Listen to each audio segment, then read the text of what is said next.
So what I want to show you in this video is some of the basics of working with Canva. I'm not going to go through all the different options because Canva's own documentation is excellent. But I just want to make sure that you're setting up your file correctly and you understand how to add extra slides to a particular project.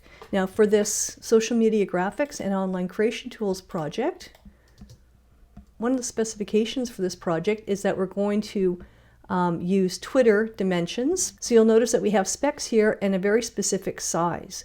So we're going to start off by going into Canva, and we're even going to start from scratch together.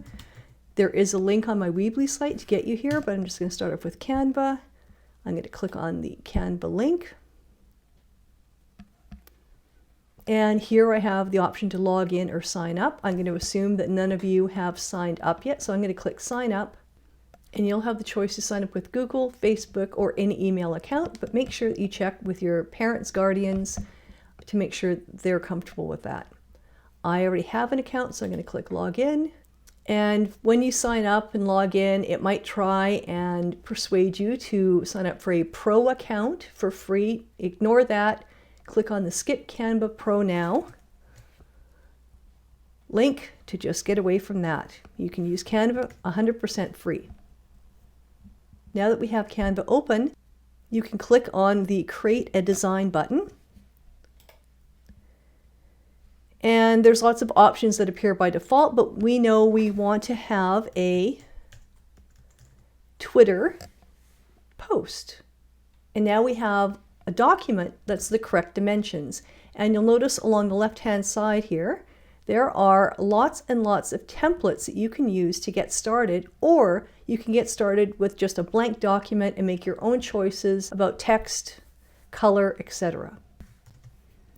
So I can scroll through all these different templates, but another thing I can do is I can type in sort of a general term to target templates that might have appropriate color schemes already built into them. So I am going to, I've already looked for sky and I like one of the templates there, so I'm just going to type that in, press enter, and then here's a bunch of templates that have sky as a keyword. And I'm going to select the very first one, so I'm going to just click on it and drag it into my document. And once it's in here, I can go in and make all sorts of changes. Now, one of the things that Canva allows you to do is group elements together. And I'm not sure if you're used to grouping things together, but what it allows you to do is group multiple separate elements together, so when you want to move them or manipulate them, they move as a group.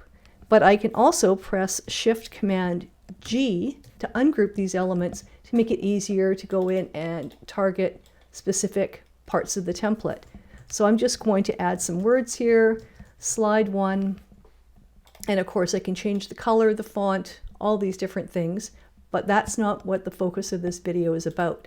So let's assume that I'm happy with my slide. I'm going to get rid of things. Maybe I want to change the picture, so I can click on the image that came along with this template and remove it entirely by selecting it and pressing delete. And then I can click onto photos and choose some of the free images that are available. And there's quite a few of them. And again, just like when you're looking for templates, you can type in a word to look for images. And when you're looking at images, you'll notice that some of them have that little crown in the corner of them, and that means that you have to pay to use them. So don't make those choices. Another thing you can do is you can click on the Uploads button. And here's some images that I've uploaded in the past when I've used Canva. And I can actually upload my own images. Now there are some limitations on how many images you can upload, but it's a really nice feature to be able to have. So I'm going to go back to photos and not upload my own image. I'm going to select an image of the sky. I'm going to grab this and just pop it in there. And of course I can scale to fill up that entire area. And I can also reposition that image so that that white text isn't against a white cloud. So now that I've finished one slide, I've already made some choices about my font, my color, where I'm positioning elements. And in order to create a lot of unity between each slide for a particular topic, we want to try and remain somewhat consistent with those elements. Now, sometimes we're going to have to change the positioning of things. Sometimes we'll have to change the color to make sure the text is legible. But overall, we want a high degree of similarity between each one. Now that I have one set up, I can move over to this area and copy this page. And when I do that, now I have two that are exactly the same. And of course, then I would go in and make changes to the content of this slide, changing the copy, the positioning, etc. And I'm going to change the image, and I'm going to keep with my sky theme. So I'm going to click and drag this image into place, resize it, and you'll notice that if it falls out of the boundaries of the template that you're using, it doesn't show up anywhere else, it just kind of disappears. And then I would just continue to do that for each slide in the series connected with a particular topic. Canva will save your work automatically for you, but if you're ever worried that things aren't saved and you want to make sure it is, you can always go to the File menu and click Save here.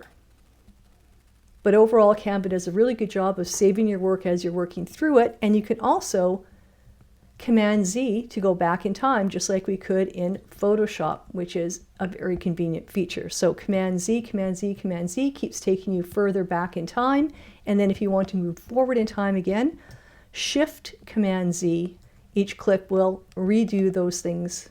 Once you have all your slides completed, we want to download this.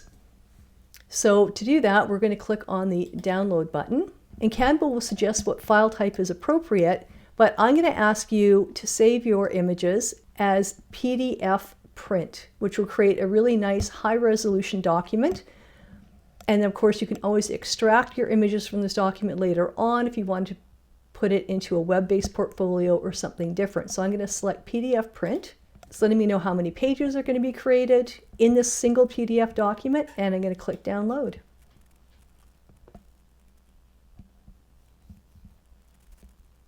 And I'm going to open up the file in Adobe Acrobat.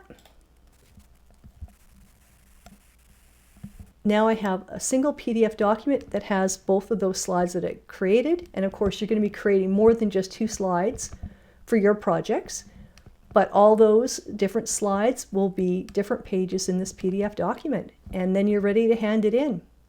That's it.